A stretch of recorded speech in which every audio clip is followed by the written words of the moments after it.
కేటీఆర్ మరో నయం అంటారా మీరు? నయం కన్నా ఎక్కువనే. నయం దగ్గర కొంత దోపిడీ చేశారు. 4 కోట్ల మంది దగ్గర కూడా దోపిడీ చేశారు కదా ఆయన కొన్ని ఏరియాలనే. నాకు నయం అనేటోడు ఎప్పుడు తెలుసు?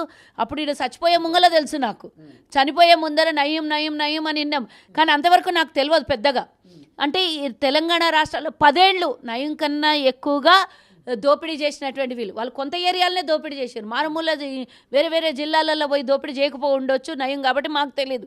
కొన్ని నల్గొండ ప్రాంతాల వాసులకు ఇబ్బంది పెట్టిండని తెలుసు. ఒక్క ఏరియా ప్రాంతానికే నయం అయితే వీళ్ళు తెలంగాణ మొత్తానికి నయం కన్నా పెద్ద దోపిడీ దొంగలు, దొరల దోపిడీ దొంగలు 10 ఏళ్ళు మన రాష్ట్రాన్ని దోచుకున్నారు. లేకపోతే 10 లక్షల కోట్ల అప్పు ఎక్కడి నుంచి అవుతుండే? ఇంతగానం భూములు ఎక్కడ కొల్లగొడుతుండ్రి? ఏమవుతుండే అంటే భయం పడకుండా ఒక్కసారి మర్డర్ చేసినా శిక్ష ఉరినే, 100 సార్లు మర్డర్ చేసినా ఉరి శిక్షనే, అంతకుమించి ఇంకేం కాదు కదా. ఏమవుతుంది? మహా అయితే జైలుకు పోయి వస్తామని అసలు అడ్డు అదుపు లేకుండా తెలంగాణని దోపిడీ చేసినటువంటి ఈ దొంగల కుటుంబానికి తప్పకుండా శిక్ష పడుతుంది. ఎక్కువ తక్కువ సమయం కానీ తప్పకుండా పడుతుంది అనేది నా స్వయాన నేను తెలంగాణ ప్రజల్ని చూసి పడ్డటువంటి అందరు పడ్డ ఆ 10 ఏళ్లలో పడ్డటువంటి బాధలు, చనిపోయిన కుటుంబాలు ఏడ్చినటువంటి బాధలు, శ్రీకాంతాచారి అగ్నిలో మండుతున్నటువంటి బాధలు, ఇవన్నీ చూస్తుంటే ఈ దోపిడీ దొంగలకు అంటబెట్టడానికి ఇంతమంది చచ్చిపోయిన కాల్చుకొని అని నిజంగా వీళ్ళు అంతమందిని విధ్వంసం చేసినటువంటి దొంగలు నయం కన్నా పెద్ద దోపిడీ దొంగలు.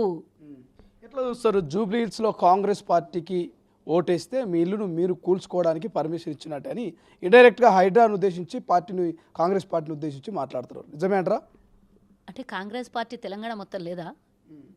ప్రభుత్వం తెలంగాణ మొత్తం లేదా? అంటే జూబ్లీహిల్స్లో గెలిపిస్తేనే కూల్చేస్తారా? జూబ్లీహిల్స్లో గెలిపించినా ఓడిపోయినా ఏం చేసినా చట్టం దాని పని అది చేసుకుంటూ పోతే హైడ్రా దాని పని అది చేసుకుంటూ పోతుంది.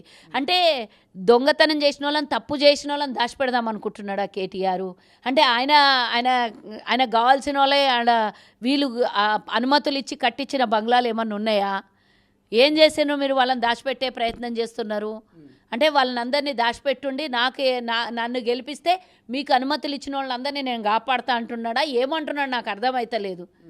తప్పు చేసిన వాళ్ళు ఎవరైనా ఒక్కటే. ఈరోజు రాష్ట్రంలో అధికారంలో ఉంది, హైడ్రాకి పూర్తిగా స్వేచ్ఛనిచ్చింది, చట్టం దాని పని అది చేసుకుంటూ, హైడ్రా చట్టం దాని పని అది చేసుకుంటూ పోతుంది. నాట్ ఓన్లీ జూబ్లీహిల్స్, టోటల్ ఓవరాల్గా ఎక్కడైతే దాని అవసరం ఉంటుందో అక్కడక్కడ తప్పకుండా హైడ్రా పనిచేస్తుంది. మొన్న వరంగల్లో కానీ, కామారెడ్డిలో కానీ, మెదక్లో కానీ వచ్చినటువంటి వరదలకి మాకు హైడ్రా వస్తే బాగుండు అని అక్కడ ఉన్నటువంటి సామాన్య ప్రజలు కోరుకుంటున్నారు. ఇండ్లు నీళ్ళలో మునిగిపోతే రకరకాలుగా బాధపడ్డటువంటి ప్రజల్ని చూస్తుంటే మాకు హైడ్రా వస్తే బాగుండు, ఏవైతే కనుమరుగైపోయిన చెరువులు కాలువలు అన్నీ ఉన్నాయో అవన్నీ మళ్ళా చేసుకొని వస్తే ఈ నీళ్లు దారిపోతుంది.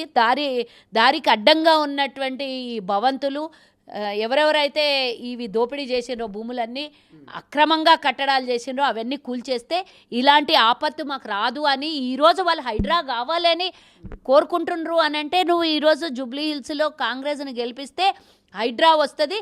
హైడ్రా వస్తే సామాన్య ప్రజలు మంచిగా బతుకుతారు, సామాన్య ప్రజలు బతకొద్దు అనేది నీ నినాదమా కేటీఆర్ అని అడుగుతున్నా నేను.